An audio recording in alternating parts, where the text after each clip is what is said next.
to add decoration to textiles. You can add colour or patterns through printing on top of fabric. This is a piece of printed material. You can use screen printing or block printing. Another method is appliqué that we've been learning during our last term's worth of work. You can add colour through painting, stenciling, dyeing.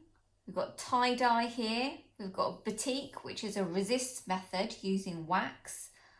And you can add surface embellishment onto textiles. This means adding decorative items to the fabric to add details. I've got some sequins here, some beads. I've got a little collection of buttons and other beads and things that we could use to add interest to our designs and make it look rather nice.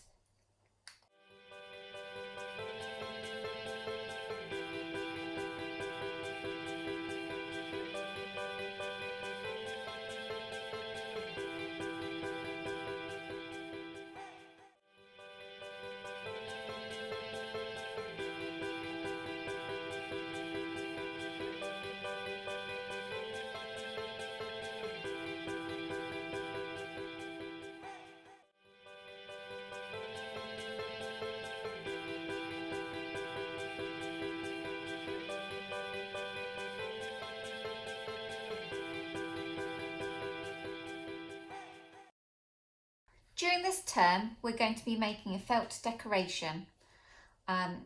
You can decide the theme. It could be seasonal, so for example, Christmas or Easter, or it could be a home decoration. You can decide the shape. So it could be just a standard shape, rectangular, square, circular, or it could be heart-shaped, star-shaped. That's completely up to you. We're going to have it double-sided.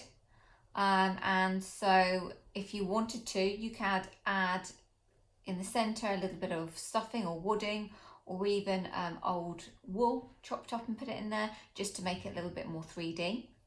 We're going to sew the back and the front together. So we could use a blanket stitch, for example, around the edging. And we're going to use appliqué and embroidery techniques that we've already learnt, with an addition of some form of surface decoration onto the top. So that could be some buttons, sequins or beads or anything like that that you think that would add to the design decoratively and make it more aesthetically pleasing. So I'm going to make a decoration for the home. I've chosen a floral theme and I've just found some floral outlines online. For this project, it's not necessarily about you coming up with the design idea. It's more about the practical application of your felt decoration. So be inspired by other people. Go online, do a little bit of research. I find Pinterest a really good source of inspiration. There's lots of other designs, craft products, artists and designers on there, all showing their work. So that's a really good place to get some inspiration from. So I'm using these outlines. I'm going to draw my felt decoration onto plain paper so that I can use aspects of that for my template. I've got the Bonder web, which I'm sure you're quite comfortable using now. So we're going to start off with the basis of our design idea. So first of all, I'm going to just mark out an outline of my shape. And as I want a circular shape, I think I'm just going to get something to draw around. So I've got just a candle jar here, and I'm just going to loosely draw around this.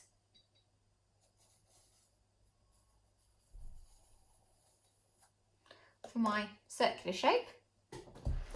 And I am going to start copying some of the aspects, just tracing around the design. I'm not going to copy it directly. I'm going to change it and move bits around so that I'm happy that it makes a cohesive design idea, meaning that it all goes together. So I'm going to start just by drawing out my outline.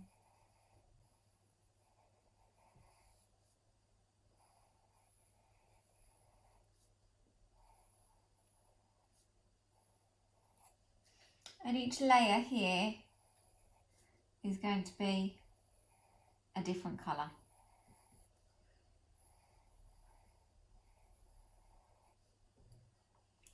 And I'm just going to simplify that, I think. I don't really want more than three layers on top of each other.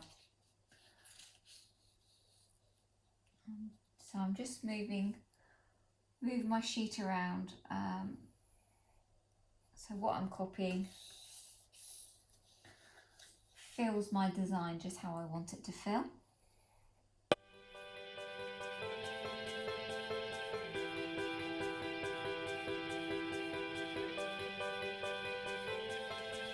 Okay, so I've got a design, and now I'm going to use my bonder web.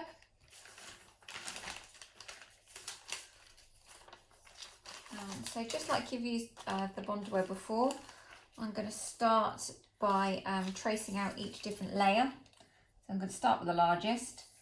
I'm moving the bonder web so it's my drawing's right to the edge, just because I don't like wasting it.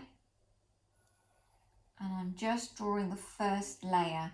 So if you remember, just like how you completed the rainbow appliqué, I'm just going to be drawing my very top layer.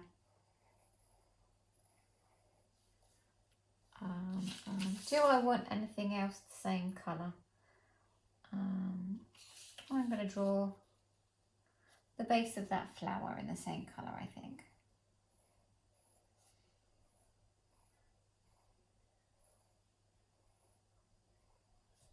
Okay, so that's all going to be one colour. So I'm just going to cut that out. I'm going to start thinking what I'm going to do for the other colours. So on a separate piece, what I'm going to do, I'm going to mark out all my pieces first, then iron my bonder web onto the felt, and then cut them all up in one go, just to save a little bit of time. So if, for example, my bottom layer is going to be out of this maroon colour, I'm going to just put that to one side. And if I want this layer to be cut out of this fabric, I'm just going to use a new piece of bonder web.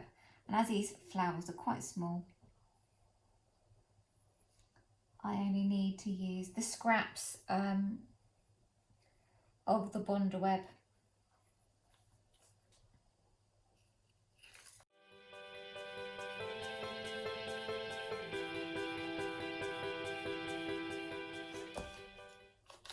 So as I don't want this to be too thick, where my green is going to be laying, it looks in the picture like it's going to be laying underneath the flower, because I don't want 1, 2, 3, 4 layers of felt all on top of each other, because my felt is quite thick.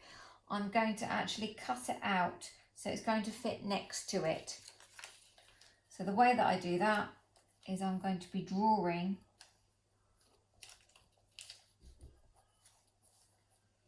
the shape of the flower.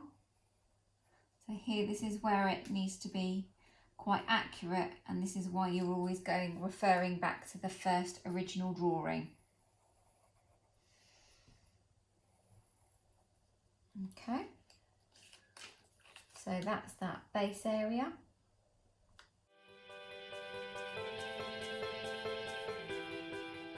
Okay, so what I'm going to do is iron all these onto the felt and cut them out, and I will also cut out my shape. So if I'm a little bit unsure of how to do that, I wouldn't normally use my fabric scissors, as cutting paper with fabric scissors does tend to blunt them, but I do have scissor sharpeners. Otherwise I would always use a pair of household scissors for paper and leave my fabric shears to one side. Okay, and then what we can do is just either pin that down or mark it.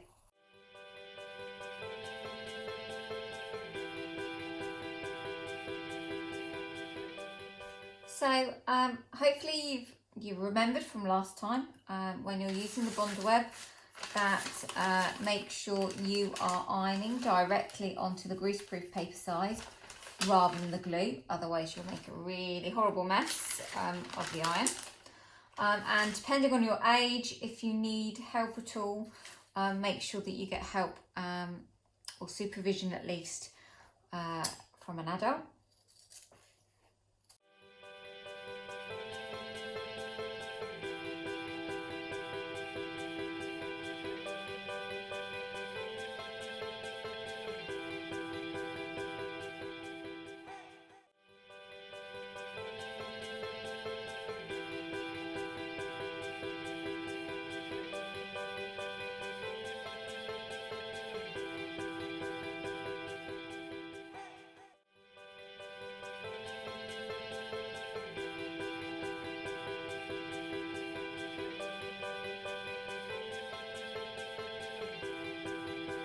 So here's my design so far. I've peeled off the paper backing of each section of the felt, and I've placed it into the correct area and used an iron to secure those onto the base. I haven't got around to sticking these down. I'm just having a think now whether I want to use buttons instead, possibly. But this is the fun bit now, really. We're adding our surface decoration. So I've got some embroidery threads, I've got some buttons, I've got some beads, and now's really the time to start getting a little bit creative.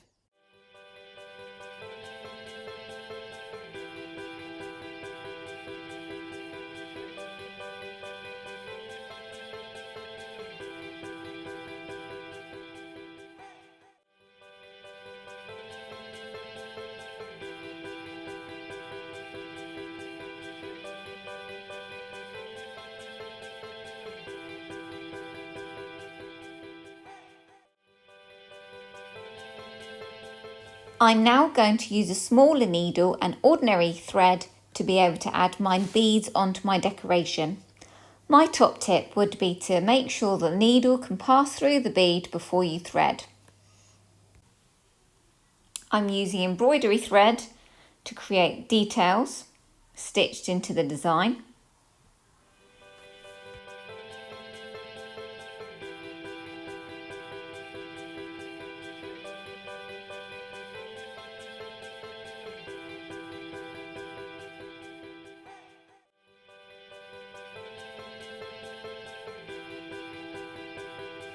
Now finally some buttons to add some more decoration. In this case I'm going to use embroidery thread to sew the buttons on, just because it's a thicker thread and it makes it stand out a little bit more.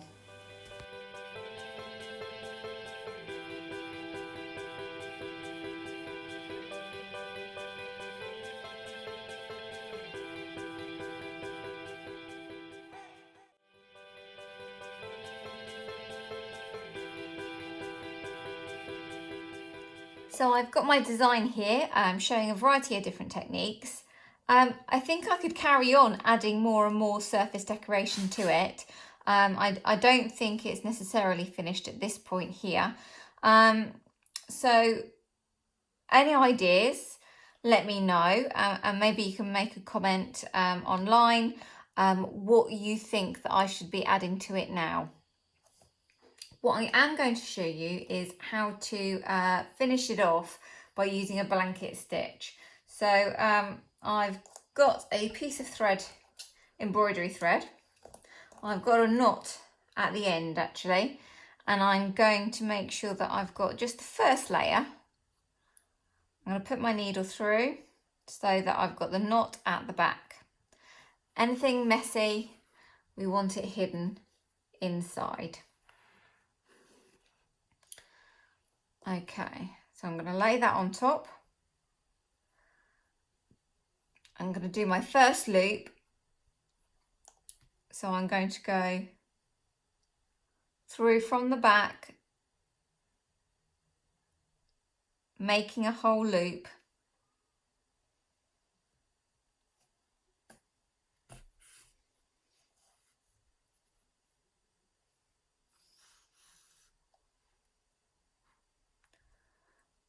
Making sure when I come out, I'm the other side of the loop. If it's not, or if it wasn't, then you just pass your needle sideways under that loop.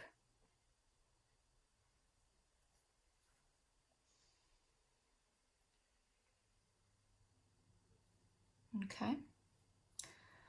Our needle goes in the same direction. So this is where we need to make sure that our distance from the hole to the edge is the same all the way around the edges.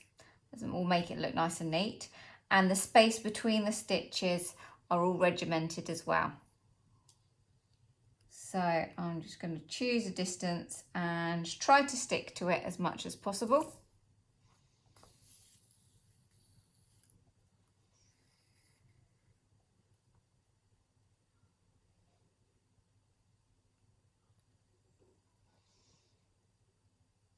And then just put my needle through the loop to the side.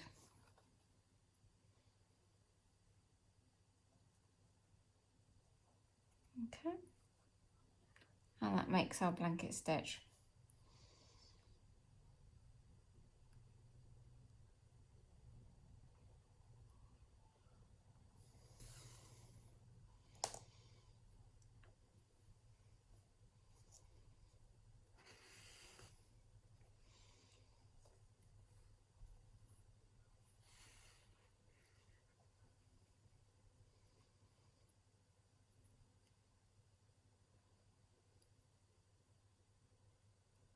Just keep on passing the needle through the previous loop. And then I always find it best to just pull it straight out towards from the edge of the fabric, straight out at like a 90-degree angle, as it were.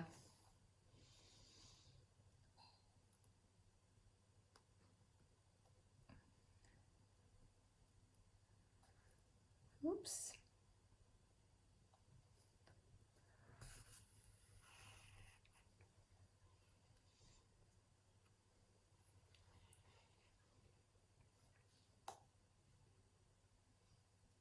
Passing that needle through that loop.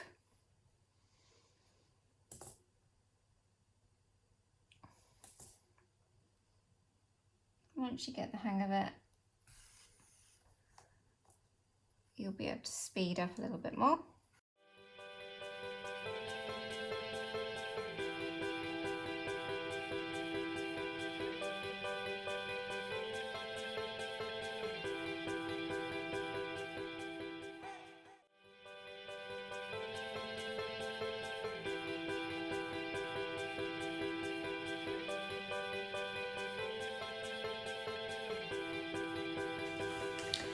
And I've got a piece of ribbon which I'm going to just fold in half and then place inside my decoration. When I continue with my blanket stitches, I'm going to make sure that I catch at least one stitch through the ribbon so that it doesn't fall out.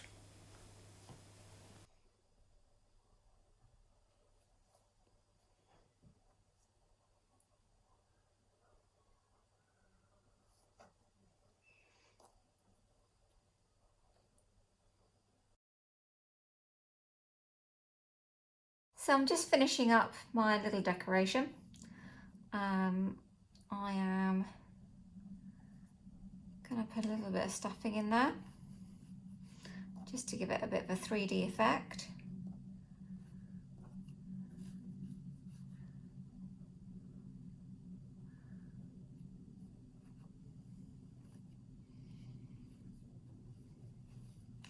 Use my finger just to squidge it around. And I am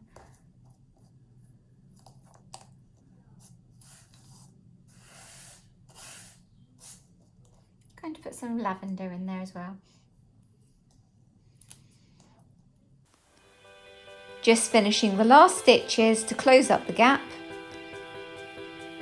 making sure that I meet the very first stitch created and just doubling through that, making a loop to finish it off nicely.